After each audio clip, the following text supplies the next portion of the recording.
Hi everyone.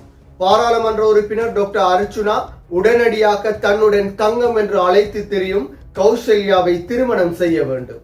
இவ்வாறு நாங்கள் கூறினால் உடனடியாக டாக்டர் அர்ச்சுனா கௌசல்யாவை திருமணம் செய்வாரா? இல்லை. இது போன்ற இன்னொரு சமயத்தின் மீது சமய சட்டங்கள் தெரியாமல் சமய சட்டங்களை விமர்சிக்க முடியாது.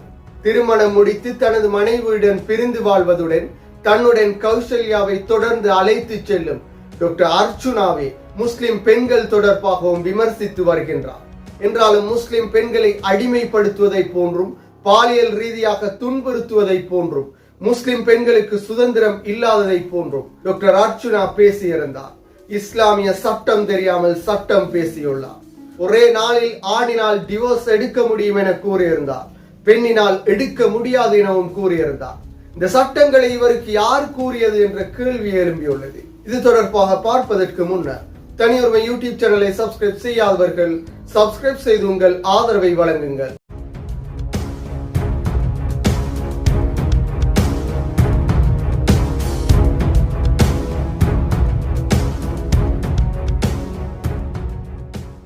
தொடர்ச்சியாக பாராளுமன்றத்திலும் பேசப்படும் மிக முக்கியமான விடயம் முஸ்லிம் பெண்களின் திருமண வயதெல்லை தொடர்பாக அதிக அளவில் பேசப்படுகின்றது.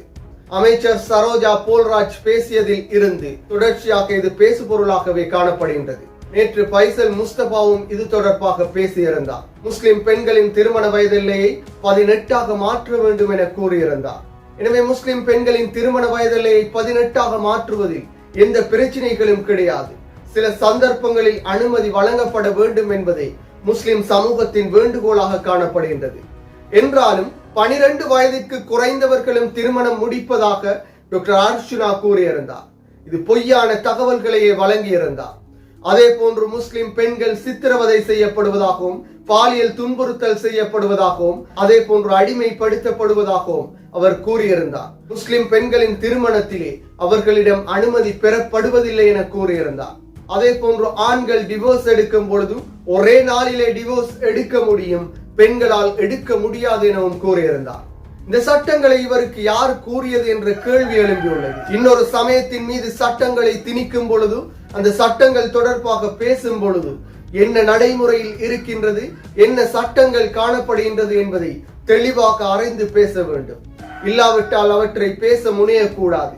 பேசியதன் பின்னரும் அதனை நிரூபிப்பதற்கு முனையக்கூடாது.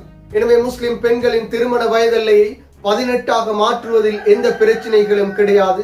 சில நிபந்தனைகளுடன் உருவாக்கப்பட வேண்டும். அதே போன்று விவாகரத்தினை பெறும் பொழுது ஒரே நாளில் எந்த ஆணுக்கும் விவாகரத்து பெற முடியாது. அதே போன்று விவாகரத்து விடயங்களிலே பெண்களுக்கு இஸ்லாம் அநீதி செய்வது கிடையாது, ஆண்களுக்கு அநீதி செய்வது கிடையாது. என்றாலும் காதி நீதிமன்றங்களிலே சில இடங்களில் தவறுகள் நடைபெற்றிருக்கலாம். எனவே தவறுகள் நடைபெற்றால் அந்த தவறுகளையே திருத்த வேண்டும். இஸ்லாமிய சட்டத்தை விமர்சிக்க கூடாது. இஸ்லாமிய சட்டத்தில் என்ன இருக்கின்றது என்பதையே பார்க்க வேண்டும். கண்டி தனியார் சட்டம், தமிழர்களுக்கான தனியார் சட்டம் என இலங்கையில் தனித்துவமான சமயங்கள் சார்ந்த சட்டங்களும் காணப்படுகின்றது. எனவே அந்த சட்டங்களை விமர்சிப்பதற்கு முன்னர் அது எதற்கு உருவாக்கப்பட்டது என்பது தெரிய வேண்டும். அதே அடிப்படையிலே முஸ்லிம்களின் திருமண வயதெல்லை தொடர்பாகவும் அறிந்து பேசுவதே சிறந்ததாக காணப்படும். தான் பேசுவது மாத்திரம் சிறந்தது என்ற நினைப்பிலே பேசுவது பிழையாகவே காணப்படும். எனவே டாக்டர் அர்ச்சுனா ஒவ்வொருவராக விமர்சித்து வந்து இறுதியில் முஸ்லிம்களுக்கு ஆதரவாக பேசுவதை போன்று முஸ்லிம் பெண்களின் திருமணம் தொடர்பாக விமர்சித்துள்ளார்.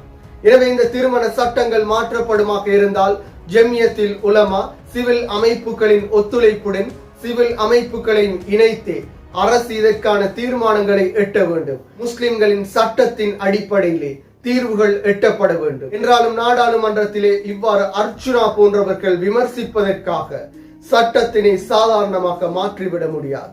எனவே சமூகங்களுக்காக டாக்டர் அர்ச்சுனா குரல் கொடுப்பதில் எந்த தவறுகளும் கிடையாது.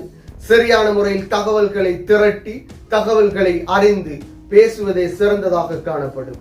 மீண்டும் ஒரு வீடியோ பதிவில் சந்திக்கும் வரை தனியுரிமை யூடியூப் சேனலை சப்ஸ்கிரைப் செய்யாதவர்கள் சப்ஸ்கிரைப் செய்து உங்கள் ஆதரவை வழங்குங்கள்.